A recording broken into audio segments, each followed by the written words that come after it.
बिस्मिल्लाहिर्रहमानिर्रहीम। अस्सलाम वालेकुम। मैं हूं सुहेल जावेद। आज जुलाई की 29 तारीख और बुध का दिन है।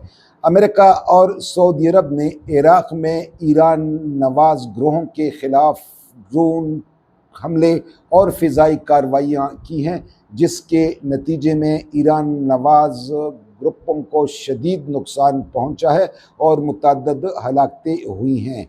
ईरान ने सऊदी अरब पर होने वाले मिसाइल हमलों से लाइल्मी का इजहार कर दिया है। इस हवाले से इस वीलॉग में बात करेंगे। इसके साथ साथ नाजरीन, इस वक्त सूबा बलूचिस्तान और सूबा खैबर पख्तूनख्वा में अस्करियत पसंदों के ख़िलाफ़ कानून नाफिज करने वाले इदारों की कार्रवाइयाँ जारी हैं और गुज़श्ता 48 घंटे के दौरान होने वाली इन कार्रवाइयों में 32 अस्करियत पसंदों को हलाक किया गया है।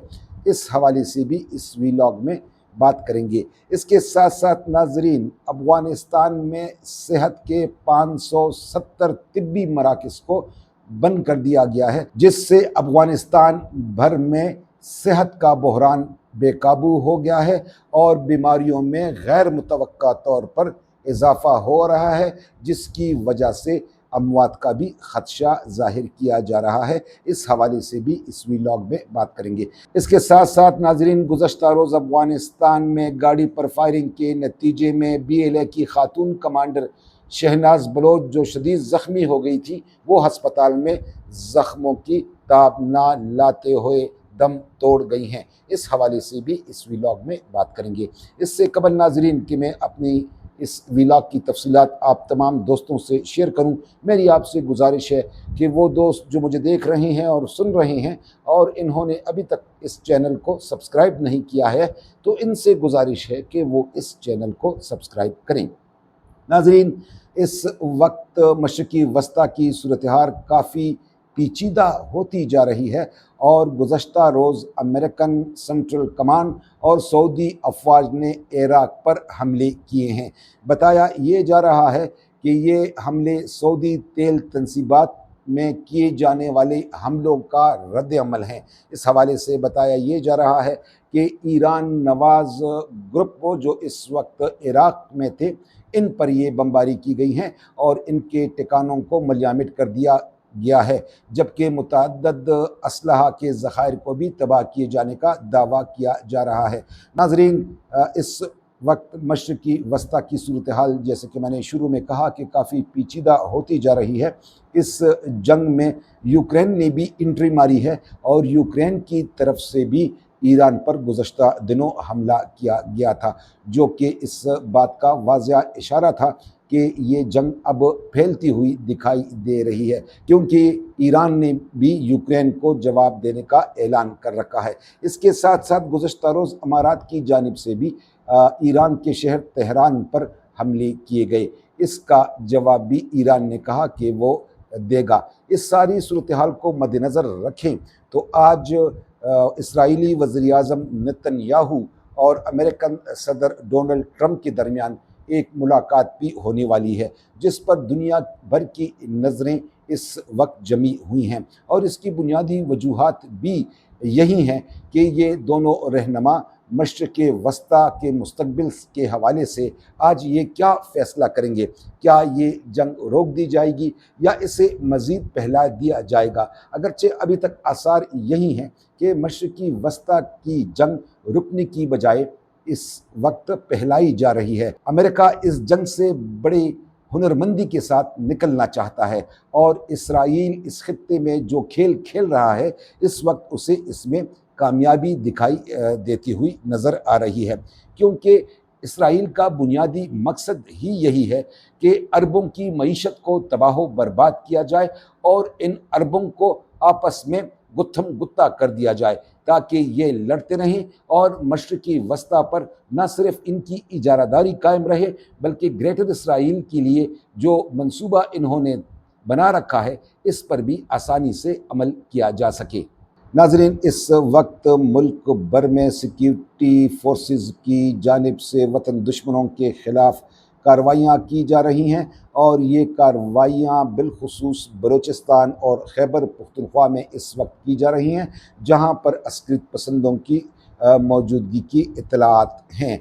नाज़रीन, इस वक्त जो बड़ी ख़बर है वो बलूचिस्तान के हवाले से है, जहाँ पर नोशकी में इंटेलिजेंस बेस्ड ऑपरेशन के दौरान सिक्योरिटी फोर्सेस ने BLA के ठिकाने पर ड्रोन दागा है, जो कामयाबी से अपने हदफ को लगा है और इसके नतीजे में 8 अस्कृत पसंदों की हलाकत की इत्तलात हैं। इसके साथ साथ नाज़रीन, बलूचिस्तान के दीगर इलाकों में भी सिक्योरिटी फोर्सेस के ऑपरेशन इस वक्त जारी हैं और झड़पों में 7 मज़ीद अस्कृत पसंदों को इनके अंजाम तक पहुँचाया गया है। इस तरह सुबह खैबर पुख्तनख्वा के इलाकों, जनूबी अज़ला बिलखुसूस टांग, बन्नू, लक्की, वाना, कुर्रम, इसमें भी दहशतगर्दों के ख़िलाफ़ इस वक्त सिक्योरिटी कार्रवाइयाँ जारी हैं। तादाद अस्कृत पसंदों की हलाकत के बारे में बताया गया है। इस हवाले से ये बताया गया है कि गुज़श्ता 48 घंटों के दौरान सिक्योरिटी फोर्सेस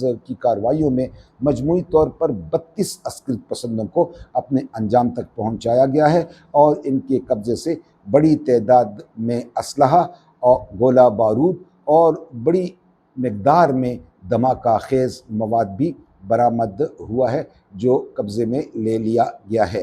नाज़रीन, इस वक्त अफ़गानिस्तान की मजमूई सूरत हाल पहली ही बहुत ज़्यादा दगरगू हैं। वहाँ पर अफ़गानिस्तान फ्रीडम फ्रंट की जानिब से तालिबान रजीम के ख़िलाफ़ भरपूर मज़ाहमत की जा रही है और इस वक्त तालिबान रजीम का मुख्तलिफ़ रियासतों पर कंट्रोल कमज़ोर होता हुआ दिखाई दे रहा है।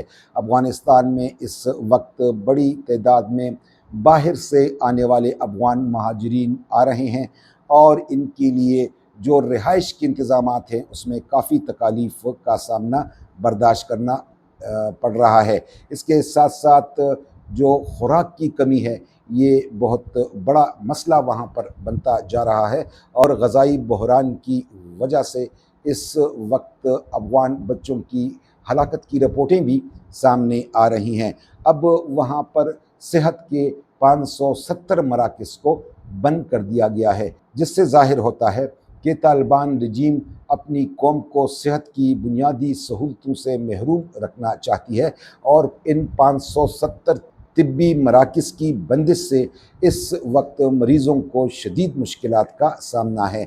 पाकिस्तान से अफ़गानिस्तान की बॉर्डर पहले ही बंद है और वहाँ से अब मरीज़ों का आना नामुमकिन है। यही वजह है कि इस वक्त अफ़गानिस्तान में मरीज़ों की तादाद में हैरत अंगेज़ तौर पर इजाफ़ा रिकॉर्ड हुआ है। WHO ने इस हवाले से ख़बरदार किया है कि इस हवाले से फ़ौरी तवज्जो दी जाए और बुनियादी इंसानी हुकूक का एहतराम किया जाए।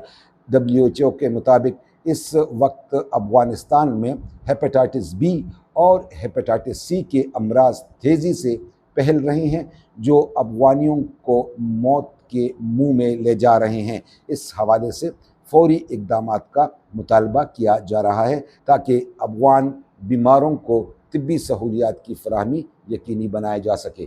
नाज़रीन, गुज़श्ता रोज़ अफ़गानिस्तान की रियासत बामियान में BLA की खातून कमांडर शहनाज बलोच की गाड़ी पर फायरिंग हुई थी, जिसके नतीजे में इनके साथ गाड़ी में मौजूद 2 तालिबान कमांडर हलाक हो गए थे, जबकि BLA की ये खातून कमांडर शहनाज बलोच शदीद ज़ख्मी हुई थी और इन्हें तशवीशनाक हालत में हस्पताल मुंतकिल कर दिया गया था। इस वक्त जो इत्तलाआत आ रही हैं, अगरचे वो गैर मुसद्दका इत्तलाआत हैं, लेकिन बताया ये जा रहा है कि BLA की खातून कमांडर जो गुज़श्ता रोज़ हमले में शदीद ज़ख्मी हो गई थी, वो हस्पताल में ज़ख्मों की ताब ना लाते हुए दम तोड़ गई है। इस तरह BLA को एक बहुत बड़ा धचका लगा है। नाज़रीन, मैं आपको ये बताता चलूँ कि खातून कमांडर शहनाज बलोच के हवाले से ये बताया जाता रहा है कि वो BLA की एक ख़तरनाक खातून कमांडर थी, जो न सिर्फ आला तरबियती याफ्ता थी, बल्कि वो बलोच सादा लोग बच्चियों को, यानी जिनकी उम्रें कम से कम 15 से 20 साल के दरमियान होती थी, वो इनका ग्रुप अगवा करता या इन्हें बहला फुसला कर इन तक पहुंचाता और इन्हें बलूचिस्तान में जो अस्कृत पसंद कार्रवाइयाँ हैं रियासत के ख़िलाफ़, उस पर मजबूर करता। PLA की इस खातून की वजह से कई बलोच बच्चियाँ इस अस्कृत पसंद तंजीम में धोखाधड़ी से दाखिल की गईं और इस तरह वो रियासत के ख़िलाफ़ लड़ती रहीं।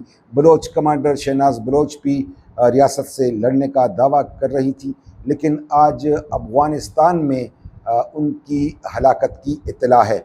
करदम BLA की खातून कमांडर शहनाज बलोच का कत्ल भी इस वक्त अफ़गानिस्तान की सरज़मीन पर हुआ है कि इस वक्त करदम तंजीम BLA और करदम तंजीम TTP की जो कमांडर्स हैं या जो बड़ी क़यादत है वो इस वक्त अफ़गानिस्तान की सरज़मीन पर मौजूद हैं और अफ़गानिस्तान की सरज़मीन पाकिस्तान के लिए तख़रीबी सरगर्मियों में इस्तेमाल हो रही है, जो कि बहुत ही अफसोसनाक अमर है। नाज़रीन, इसके साथ ही हमारे इस व्लॉग का वक्त ख़त्म हुआ चाहता है। इंशाअल्लाह अगले व्लॉग के साथ आपके साथ दोबारा हाज़िर होंगे। उस वक्त तक फ़ी अमानिल्लाह।